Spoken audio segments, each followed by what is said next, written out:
Ankleshwar B division પોલીસે Ansar market અને pyramid road ઉપર મંદિર નજીક ઝાડીઓમાંથી સીસાના 4 લાખથી વધુના મુદ્દામાલ સાથે શંકાસ્પદ હાલતમાં ભંગારિયા સહિત 3 ઇસમોને ઝડપી પાડ્યા હતા.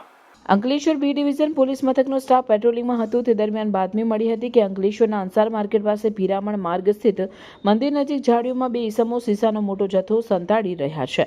જેવી બાતમીના આધારે પોલીસે દરોડા પાડ્યા હતા. પોલીસને સ્થળ પરથી 680 કિલો સીસું મળી આવ્યું. પોલીસે અંસાર માર્કેટમાં મદીના મસ્જિદ પાસે રહેતો અલાઉદ્દીન ઉર્ફે ટપ્પુ જલીલ કુરેશી અને ઇમરાન અકબર મુનશી ચૌધરીને પકડી તેઓ પાસે જરૂરી દસ્તાવેજો માંગતા તેઓએ સંતોષકારક જવાબ નહીં આપતા પોલીસે બંનેની વધુ પૂછપરછ કરતા જથ્થો સલમાન શીનુ ચૌધરી, ઓરખાન નૌસાદ અને એજાઝ અહેમદ નિશાદ સિદ્દીકી સાથે 25 દિવસ પહેલા અંકલેશ્વર મામલતદાર કચેરીમાં ગયેલ, જ્યાં પાર્ક કરેલ ટેમ્પોમાંથી સીસાનો જથ્થો ભરી કેટલોક સંતાડી રાખ્યો હતો, જ્યારે કેટલોક જથ્થો અંસાર માર્કેટના ભંગારી બિલાલ અહેમદ શાહને આપ્યો હોવાનું કબૂલાત કરી હતી. પોલીસે બંને સ્થળેથી 1730 કિલો સીસુ અને ફોન મળી 4 લાખથી વધુનો મુદ્દામાલ કબજે કરી 3 ઇસમોની શંકાસ્પદ હાલતમાં અટકાયત કરી વધુ તપાસ હાથ ધરી છે.